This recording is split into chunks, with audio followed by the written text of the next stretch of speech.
tardanza, hemos tenido un pequeño problemita técnico que ya está solucionado por nuestros amigos de Rovistar. Entonces, hoy día vamos a hablar, sí, evidentemente, sobre, propiamente dicho, violencia contra la mujer. No, para eso agradezco de antemano su preferencia, agradezco de antemano el hecho que estén presentes y lo valoro. Me imagino que habrán también señoritas entre los presentes, ahora lo vamos a ver. Ahora, también quiero agradecer a los amigos de CIEP por invitarme gentilmente a este curso. Quiero hablar y vamos a hablar, no cuál va a ser nuestro temario del día de hoy, vamos a hablar sobre básicamente sobre los alcances de la 3364, la ley de violencia contra la mujer, ¿no? Y sus modificatorias. Básicamente, tenemos que hablar en un contexto, que es el siguiente.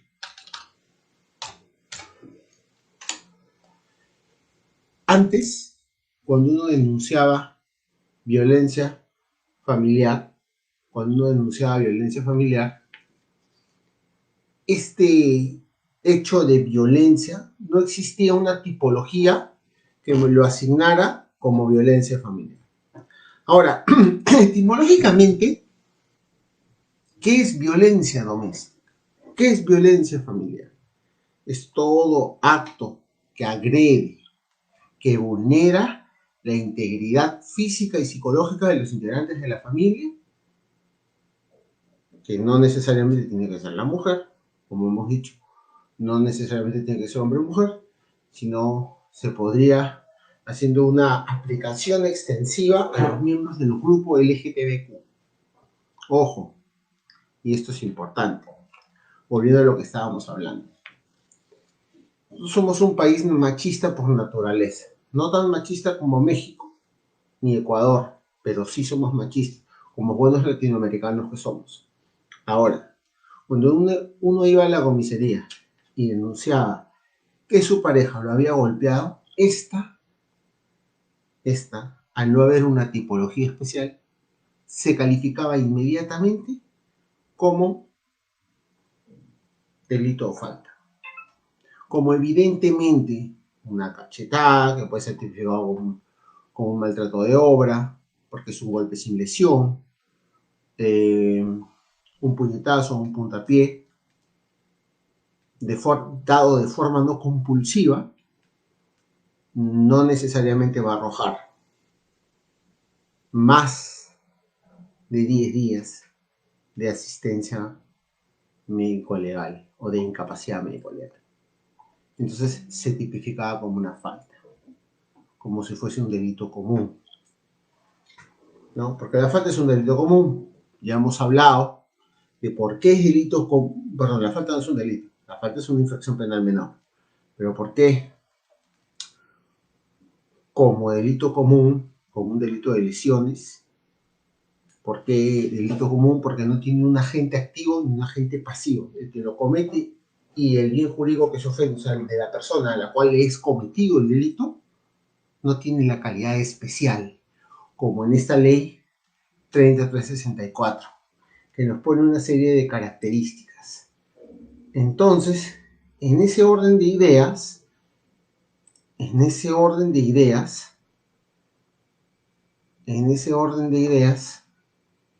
tenemos que hablar lo siguiente, que es interesante ponerlo.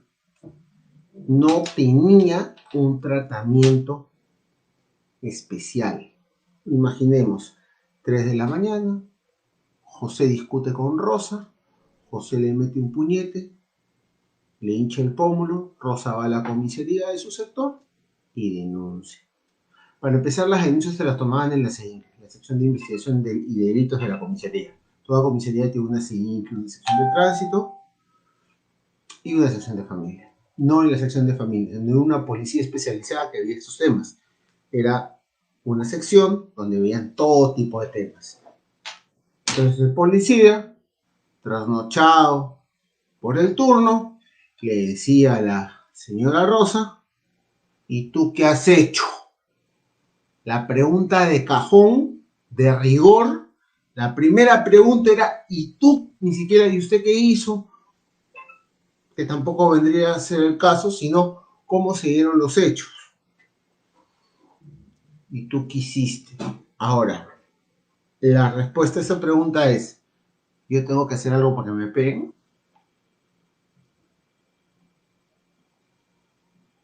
Nos salimos del tema de violencia contra la mujer y nos vamos un ratito a delitos contra la libertad sexual, a violencia sexual.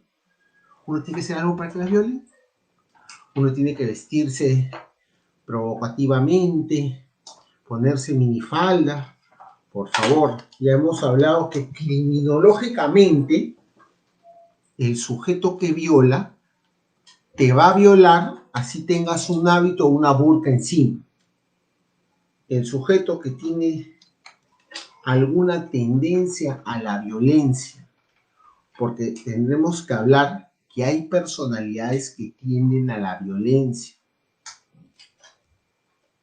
Enrique Chavarún es un psiquiatra forense.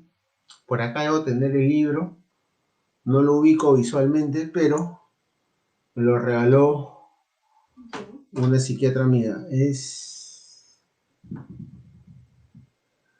No me acuerdo el título. Enrique Chavarún es un psiquiatra forense. Y el chico de Chavarún dice que cada delito tiene un perfil de agresor. Ojo, el estafador tiene un perfil, te habla bonito, te encanta, te seduce. El que comete robo agravado te habla de forma agresiva, es matón, ¿no? Son distintos perfiles de personalidades criminales. Ahora, el golpeador, al momento que se le toma la pericia, la persona que comete violencia doméstica, ojo, hacemos un paréntesis. En Estados Unidos, cuando uno hace una llamada al 911 o al 911, porque allá sí contestan, acá están jugando Counter-Strike y no contestan el teléfono, pero allá sí contestan. Tú le dices violencia doméstica, el efectivo interviniente, el que te toca la puerta junto con su compañero, van con el arma desenfundada. Porque ellos dicen que en la violencia doméstica puede pasar de todo. Y ese precepto, esa forma de pensar, la estamos trasladando recién al ámbito de la conducta penal. La solución no es penalizar. La solución es educar e instruir. La solución no es que te meto a la cárcel, porque la cárcel no soluciona ni un ápice del problema. No. ¿Qué hacemos? Claro, pero es empezar por algo. Pero todos a mí me han enseñado en derecho penitenciario, seguro el profesor Iván Paredes o Esmola Arana me han enseñado que la pena tiene dos fines. Ejemplarizar y mediante el ejemplo disuadir, y cuando a ti te internan en un centro penitenciario, reeducar, readaptar. Sí, pues, pero una persona que golpea porque tiene un problema de tolerancia a la frustración, un tema psiquiátrico y psicológico, no todas las personas que tienen un problema psiquiátrico y psicológico son tendientes a la violencia, ni es una condición precipitadora para la violencia. Claro, el tema va por otro lado. El tema va porque hemos pasado que antes no le hacían caso a las mujeres. y nada de lo que decían era considerado y tenía una tipología ni un tratamiento especial. Ahora, todo lo que dicen es considerado violencia, que tampoco es, porque esa no es la solución al problema. Yo tengo una novia, una hermosa novia, que está acá delante mío. Yo discuto con ella, y le digo, eres fea. Imaginemos, porque yo no discuto. Bueno, tenemos discusiones como toda pareja, pero no de fondo. O le digo, imaginemos, no me gusta el color de tu tinte, por decirlo, ¿no? Que suena un insulto tonto como los que decía Wendy en Pataclown. Cabeza de ojo con pelos. Ya. Me ha ofendido en mi dignidad. Va a la comisaría y dice, no le va a decir lo que le ha dicho el policía. Le va a decir, me ha insultado y ha herido mi dignidad de mujer. ¿Mm? Ahora, todo acto que aparente insulto es lesivo. No tendría que haber un filtro, empezando por el primer filtro que tenemos para todo tipo de denuncia, es la policía. Ojo, si usted le cuenta que le dijo a su pareja cabeza de ojo con pelos, el policía le va a decir, ¿sabe qué, señora? Eso no constituye violencia. La señora va a agarrar su celular, va a llamar a la línea 100 y va a decir que el suboficial o el técnico que estuvo de turno no le quiso recibir la denuncia. ¿Mm? Toda denuncia tiene que recibirse. Así no sea competente esa comisaría, porque es un tema de violencia. Mire cómo hemos innovado en violencia. Tiene que recibirse en la comisaría. Hemos tenido que esperar que todos nuestros miembros de la familia los trituren, los masacren, para, por primera vez en la historia de nuestro amado Perú, innovar una ley de violencia familiar, donde no interviene usualmente el representante del Ministerio Público, no ser que sean menores de edad, donde, a grosso modo, las medidas de protección se dan inaudita pars, sea de forma provisional y sin audiencia, basados en la famosa ficha de valoración de riesgo y basado ¿en qué? Basado en el dicho en la parte. Nada más. Lo que va a revisar, lo que va a calificar el juez de familia o juez especializado con subespecialidad en procesos de violencia y ese nombre pomposo, solamente va a calificar documentos. Y ya tenemos un antecedente, que no es lo mismo calificar documentos a calificar personas o calificar en audiencia.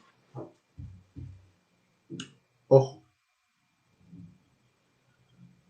tenemos un antecedente en lo que es materia penal, el famoso mandato de detención, que se calificaba solo el documento y no se abría la causa a audiencia. Acá, ¿qué tenemos? Tenemos que evidentemente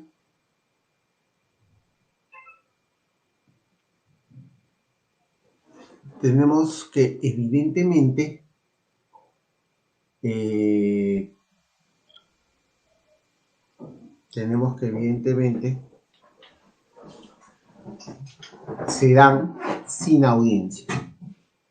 Y eso es perjudicial, porque la ficha de de la valoración de riesgo, como todo es un documento anexo a la declaración, o cuando la persona, la mujer, un miembro de la población vulnerable o el hombre que se siente afectado a la comisaría, hablemos con ejemplos.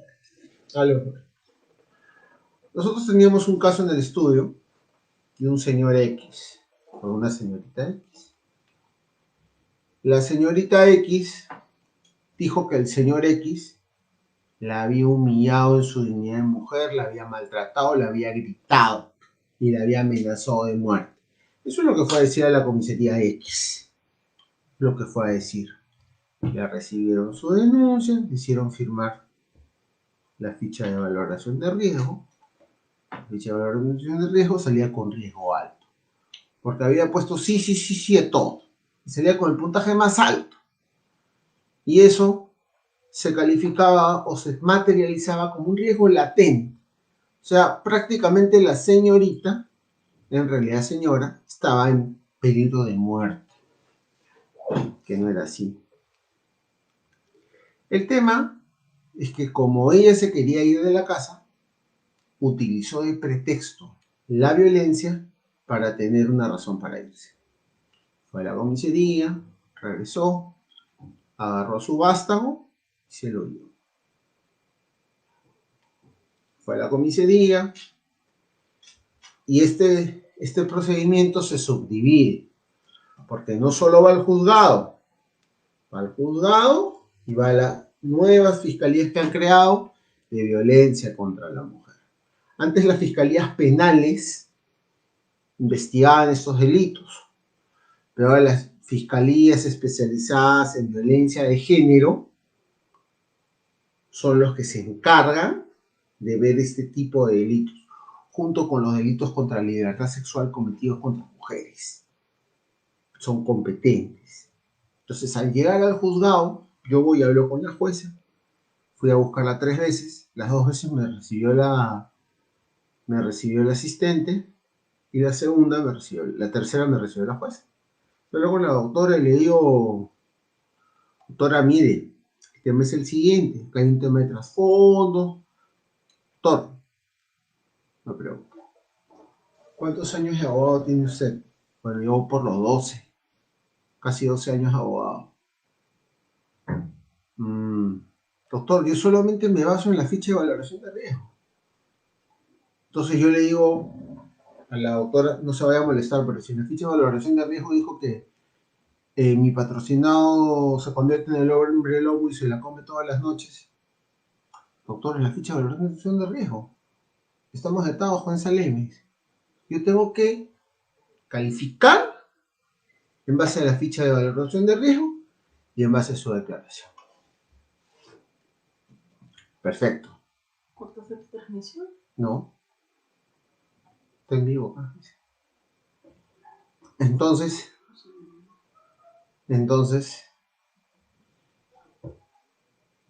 ¿dónde queda la parte humana de las intervenciones judiciales? Hemos retrotraído, hemos debilitado al Ministerio Público y hemos vuelto todopoderoso al juez, solamente basándose en documentación policial. No estoy criticando a la policía. Hay buenos policías, hay malos policías, pero mayormente hay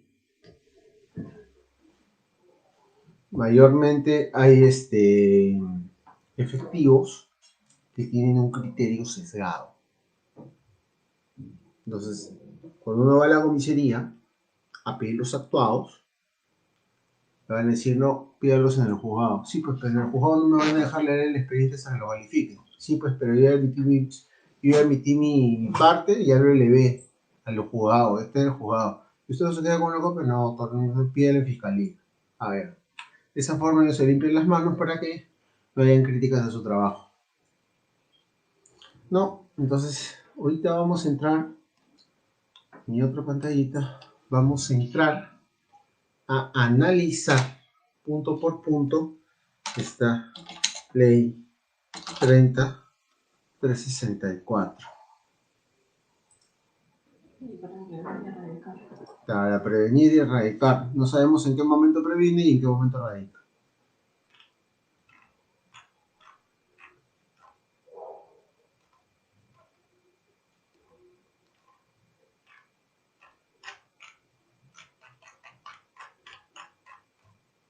A ver, denme un segundito.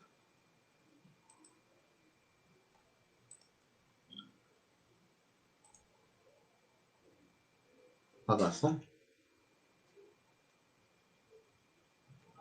A ver, esta ley tiene unos principios rectores. Principio de igualdad y no discriminación. ¿Qué opinan? ¿Qué dice ese principio? Se garantiza la igualdad entre mujeres y hombres, prohíbese toda forma de discriminación, entiéndase por discriminación, cualquier tipo de distinción, exclusión o restricción basada en el sexo, que tenga por finalidad o por resultado menoscabar o anular el reconocimiento, goce o coerción de los derechos de las personas. Pero esto no se aplica en la práctica.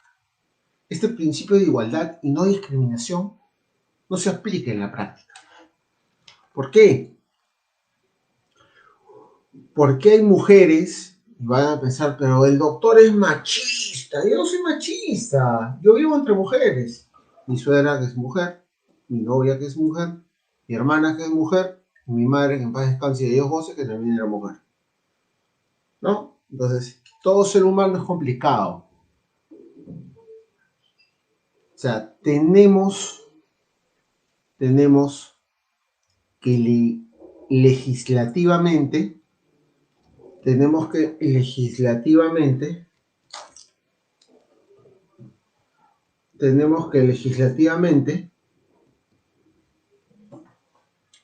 hay igualdad. Pero tenemos un artículo del diario Ojo, que no es mi diario favorito, porque yo leo el Trump, mentira, que 862 hombres son violentados por sus parejas. Miren, 475 acusaron de maltrato psicológico de esposo conviviente. 383 caballeros denunciaron violencia física. 4 individuos indicaron a su mujer de crueldad sexual. Suena gracioso, por acá hasta que se ríen, pero no es gracioso. Ahora, ¿qué entenderán por crueldad sexual? Eso tendríamos que leer la respectiva acta de denuncia para saber. Principio general, cuando una mujer denuncia, y lo estoy hablando desde el punto de vista procedimental o procesal, como quieran llamarlo, tiene más peso que si un hombre denuncia. Un caso, les voy a contar, que conocí. El señor y la señora se separan el 25 de octubre. El 26 de octubre va la señora a la comisaría y dice, me estoy separando por disparidad de caracteres.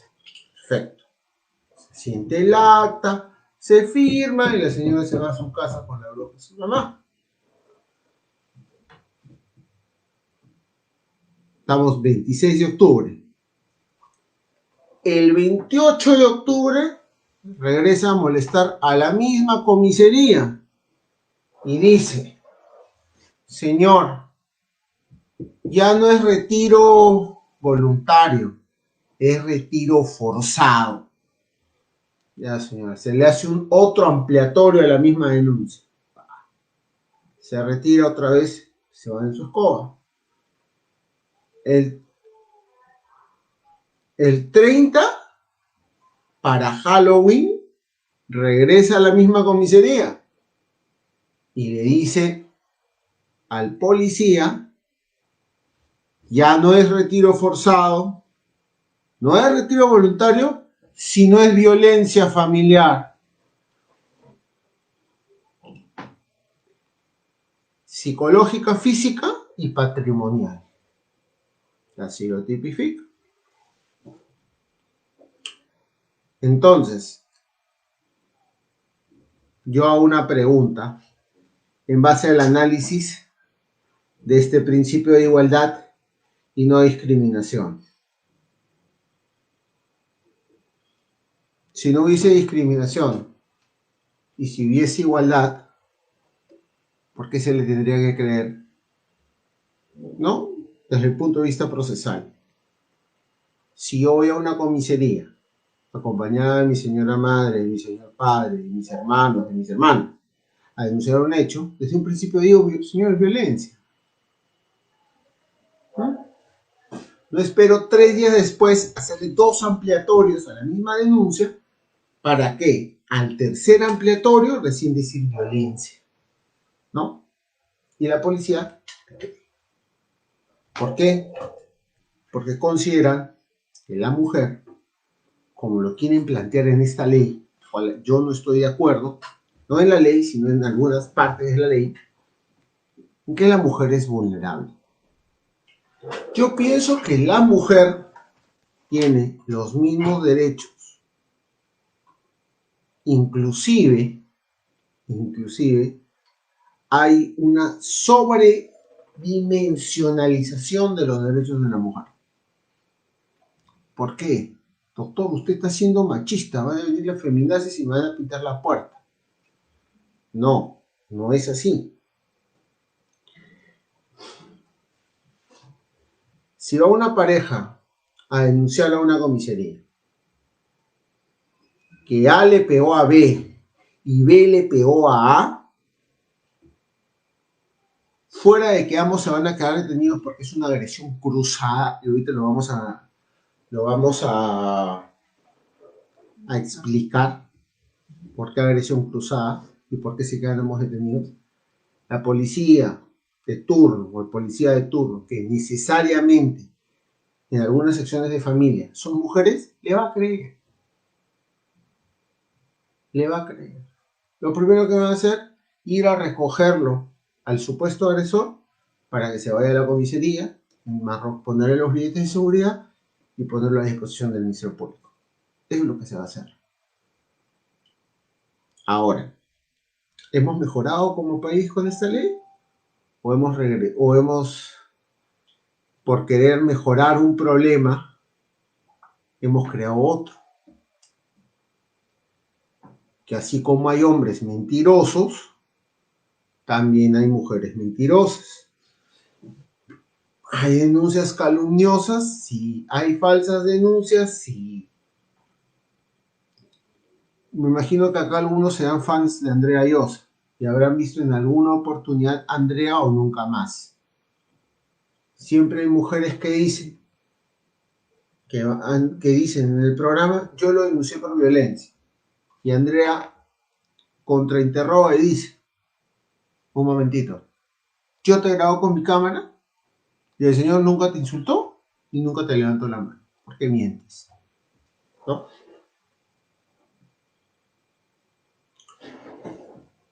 Entonces, ¿dónde está la igualdad y la no discriminación?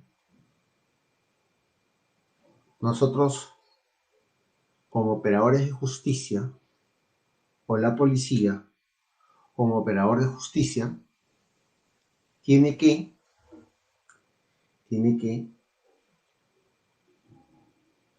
obviamente, procedimentalmente, tiene que recibir la denuncia. Ahora, y eso ya no está en manos de la policía, porque si la policía no recibe la denuncia, lo van a denunciar, lo van a quejar a inspectoría. Después tenemos el principio del interés superior del niño. Ya sabemos, en los casos de violencia contra las menores, o los casos de tenencia, o los casos de alimentos, siempre va a primar el famoso best support of the child, el famoso interés superior del niño, que es lo que es más beneficioso para el menor. Recordemos, nuestro Código de Niños Adolescentes enmarca que el niño es hasta los 12 años y de 12 a 18 ya es considerado adolescente. Entonces, si usted tiene en su casa Un menor de 9 a 10 años todavía es niño. Y hasta los 18 se rigen por el Código de Niños y Adolescentes.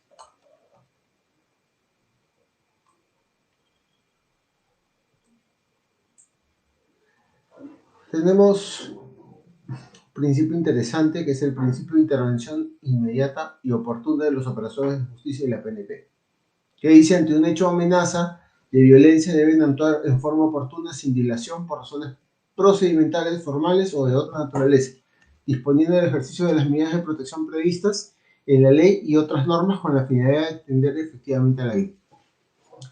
Acá hay una desnaturalización del principio de intervención inmediata y oportuna. ¿Por qué? ¿Toda persona que denuncia es víctima?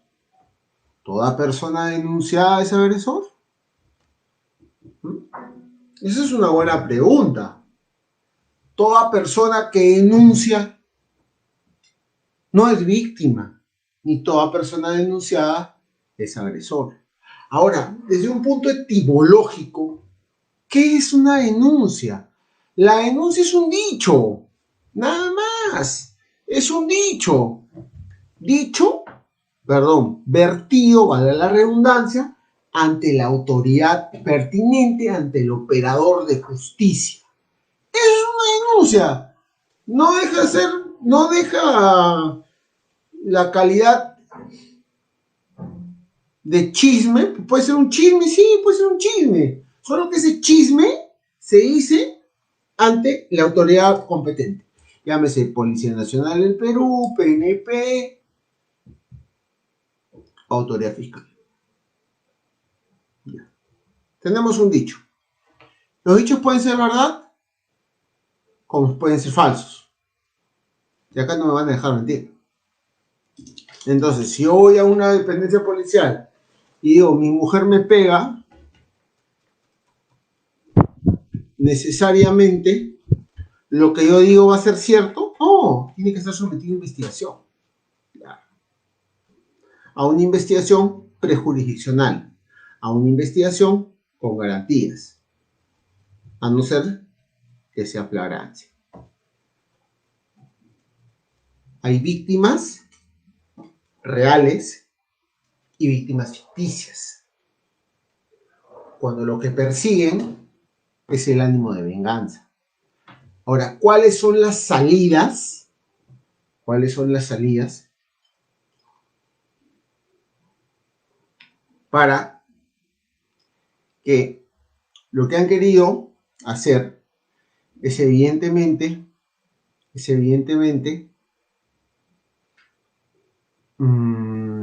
descongestionar el aparato de justicia y que el agresor evite seguir agrediendo a la víctima con estas medidas precautorias o famosas medidas de protección? No es otra cosa que una medida cautelar especializada y adecuada a la situación, ¿no? Las famosas prohibiciones de no acercarse. Entonces, a eso es lo que se refiere el principio de intervención inmediata. La policía puede intervenir inmediatamente, ¿no? Inclusive la policía, en casos de flagrancia, de violencia contra la mujer, tiene la facultad de romperte la puerta y entrar y sacarte.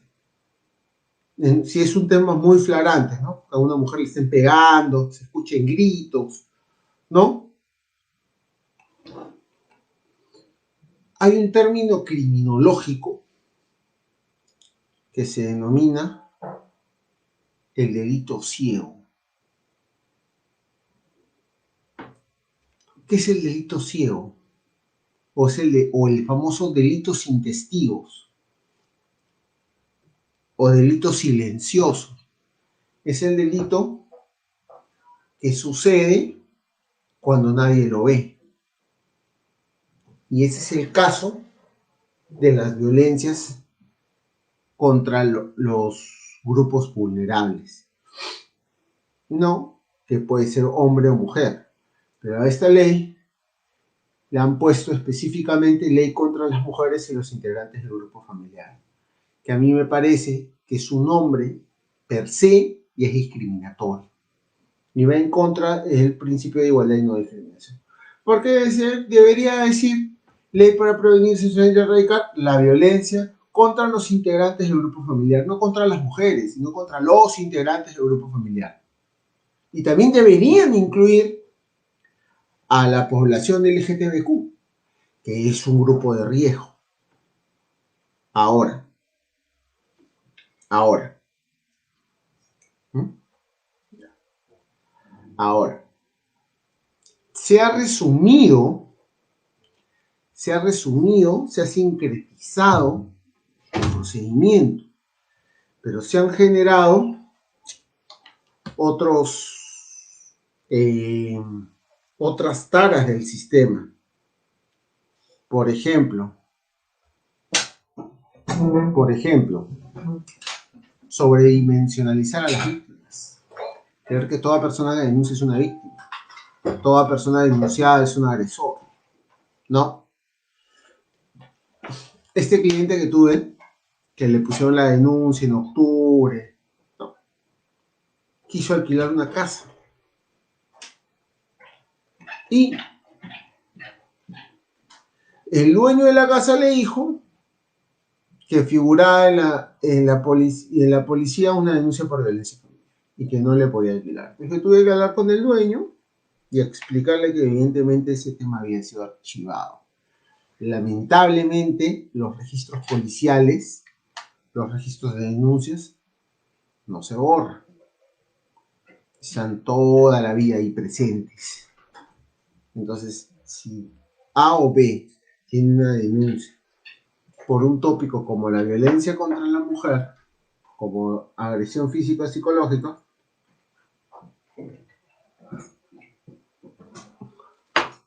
eso es una forma de discriminación que debería ser erradicada de tal forma que esos registros policiales, en el momento que se archiva la denuncia, se borran. Unas personas dicen que se puede borrar, otras personas dicen que no. Principio de sencillez y oralidad. Dice, todos los procesos por violencia contra las mujeres se desarrollan considerando el mínimo de formalismo en espacios amigables para las presuntas víctimas, favoreciendo que éstas confíen en el sistema y colaboren con él para una adecuada sanción al agresor y la restitución de sus derechos vulnerados. Otra falacia de nuestra hermana ley. Sí, es sencillo, porque no hay mayor trámite de lo que se dice en la policía, pero básicamente, ¿quién controla que el dicho sea verdad? Ojo, este señor, este cliente que tuvimos,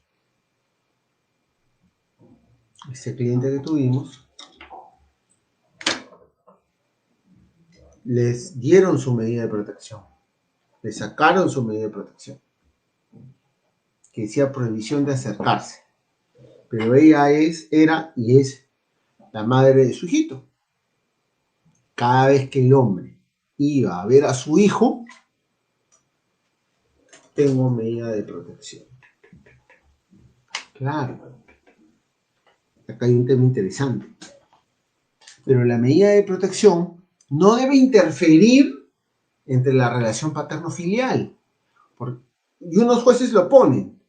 La medida de protección no debe interferir en la relación paterno-filial. Independientemente, lo ponen abajo, independientemente de que el señor padre tal vaya a buscar a su hijo. Pero otros jueces no lo ponen de esa forma, cosa que se confunde,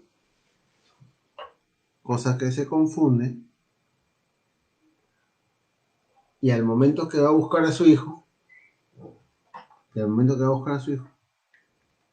es detenido por incumplimiento de medidas. Ahora, yo tuve un caso,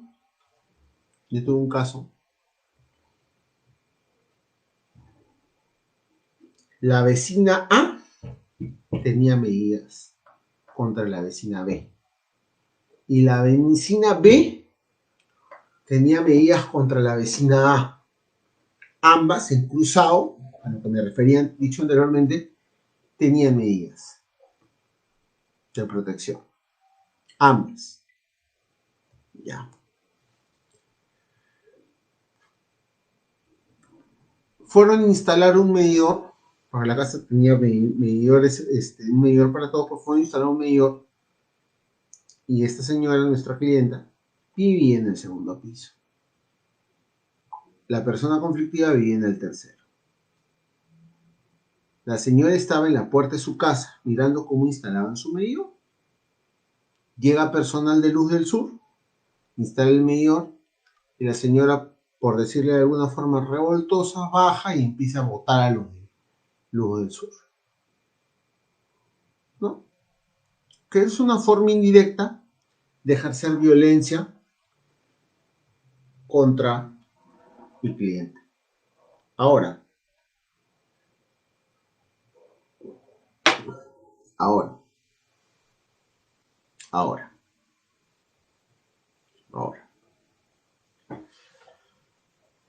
Llegó un policía de la comisaría de Villa María del Triunfo. Gran efectivo policial, años de policía, condecorado, pero sin la capacidad para intervenir en este tipo de casos. Porque si bien los delitos de violencia contra la mujer e integrantes del grupo familiar son investigados por el área de familia, cualquiera puede intervenirlos. No tenemos una especialización en la policía. Entonces, se acerca el policía, le dice a la señora, no, que yo tengo medida de protección, dice mi patrocinador, yo tengo una medida de protección. Yo también tengo una medida de protección contra la señora. Se la llevan a las 2 de la comisaría en calidad de detenidos. Entonces yo, al momento que esto pasa la de Pinkri, porque ya no investigan las comisarías, yo le pregunto al técnico, ¿usted ve algún tipo de agresión que mi patrocinador se acercó a la señora? No, entonces ¿por qué la detiene? ¿Y sabe lo que me respondió? No sé. Y terminando la declaración, yo digo, señor, pero ¿cómo usted me va a decir que no sabe por qué la ha detenido? Porque si tú detienes, es porque estás convirtiendo flagrancia, o en este caso específico, estás incumpliendo una medida de protección. Incumplimiento de la medida de protección se tipifica como desobediencia y resistencia a la autoridad, calidad de desobediencia, porque estás incumpliendo una resolución judicial que evidentemente te han notificado. Ojo, te tienen que haber notificado, tú tienes que tener el cargo de notificación, te debes haber enterado que evidentemente tienes una medida de protección. Porque muchas personas que hemos hablado hace un ratito, de la detención en cruzado. La detención en cruzado no es otra cosa que yo agrego a A y A agrega a mí que soy B. Los dos tienen la doble calidad de imputado y agraviado. Los dos se han agredido, por eso los dos son detenidos. Eso es una agresión en cruzado. Y eso no lo dice ningún código, ninguna ley, sino lo marcan las máximas de la experiencia. Entonces, el tema va por ahí. El tema va por ahí.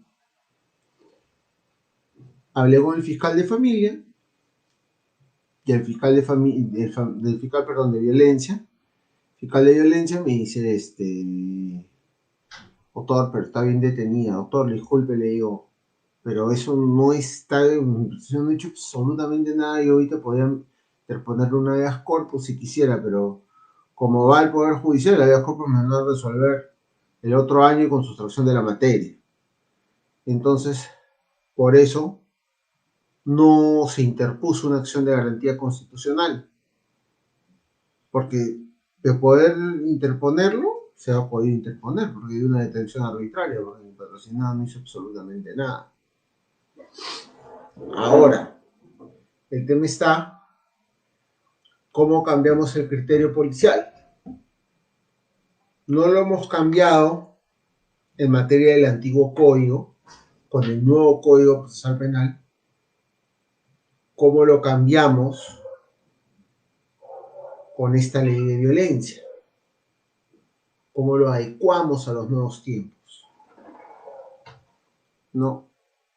Entonces eso es más o menos la experiencia que yo he tenido y he podido recopilar en materia de violencia contra la mujer. Ahorita vamos a hablar del último principio, que es el principio de razonabilidad y proporcionalidad. Dice, el fiscal o juez a cargo de cualquier proceso de violencia debe ponderar la proporcionalidad entre la eventual afectación causada y las medidas de protección y de rehabilitación a adoptarse. Para ello debe ser un juicio de razonabilidad de acuerdo con las circunstancias del caso, emitiendo decisiones que permitan proteger efectivamente la vida, la salud y la dignidad de las víctimas. La adopción de estas medidas se adecua a las fases del ciclo de la violencia y a las diversas tipologías que presenta la violencia contra las mujeres en los integrantes del grupo familiar. A ver, en castellano. Si tú a una persona está detenida, el fiscal debe ver si es razonable que siga detenido y proporcional que siga detenido. Evidentemente conjugando eso con el daño. ¿Cuánto daño ha causado? ¿Cuánto daño ha querido reparar? ¿Cuál es el daño real y proporcional? Y todo eso meterlo en una especie de licuadora jurídica y ponderar. Quiere decir, el juicio de ponderación es un juicio de razonabilidad para medir si la medida adoptada es correcta o incorrecta. Hace poco, cuando todavía estábamos en cuarentena, hubo caso de una chica de la farándula y un señor que entró a su casa a dejar los alimentos de su hijo, se metió a su casa, le pegó, o sea, no le pegó, le dio una golpiza, le rompió toda su casa y se dio a la fuga. El brillante fiscal, porque el señor debe ser un Turgot Marshall en la fiscalía, que no saben, Turgot Marshall fue un juez supremo, antes de ser juez supremo de Estados Unidos, fue miembro de la NAACP, que es la Asociación sin fines de lucro de Estados Unidos que protege el derecho de los afroamericanos. ¿No? El señor debe ser un Turgot Marshall, ahí en el Ministerio Público. Entonces este fiscal brillante ni se acercó, porque tiene su protocolo COVID, imparten justicia desde la comodidad de su hogar. Yo pienso que para conocer el caso tienes que tener contacto con él. Si no tienes contacto con el caso, no vas a saber lo que sucede. No es lo mismo que te lo cuente el policía, no es lo mismo que te lo ponga en una cámara que tú estés ahí. Yo pienso que, disculpen si me están viendo alguien del Ministerio Público, yo también soy un miembro del Ministerio Público, es un pretexto para no trabajar, sinceramente, ¿no? En su protocolo COVID es un pretexto para no trabajar. Ahora, volviendo al caso concreto. ¿Qué pasó acá? La fiscal le hace un acta de libertad. Esta hermosa ley dice que hasta los 5 días es considerado lesión leve y los 10 ya es considerado lesión grave. O sea, definitivamente, si tú golpeas a una mujer, le jalas un ápice del pelo, le pones el dedo y le sale 1, 2, 3, es considerado delito. Acá no hay falta. Entonces, ¿por qué diantres le da el acta de libertad? Es más, los fiscales adjuntos siempre su acta ponen por disposición del provincial. Pues esta fiscal ha debido de consultarle a su provincial, porque yo no pienso que ella se haya mandado sola y haya hecho el acta de libertad sola. Y la disposición que contiene el acta de libertad también lo haya hecho sola. O sea, definitivamente ella no lo hizo sola. Tuvo que recibir una orden del provincial.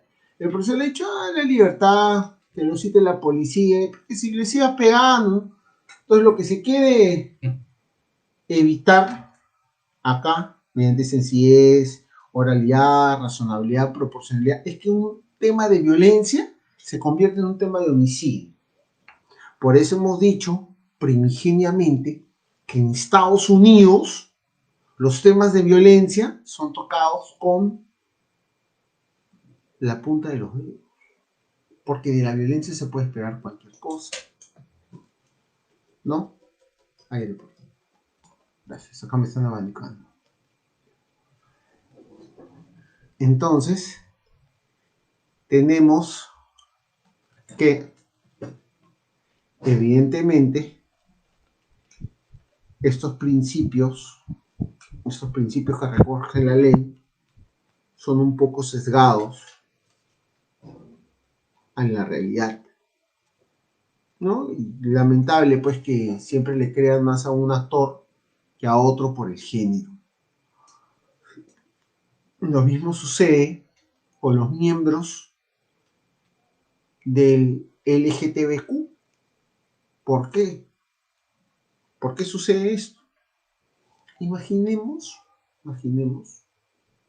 que un transvesti, un transformista que se dedica al trabajo sexual es golpeado salvajemente por su cliente y va a denunciar.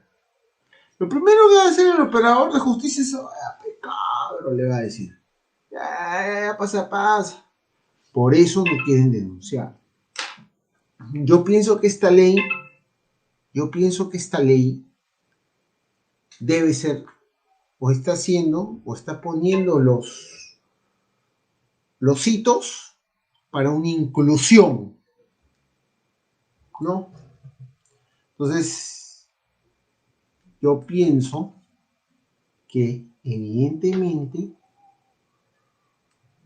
le falta y se tienen que reformar algunas cosas.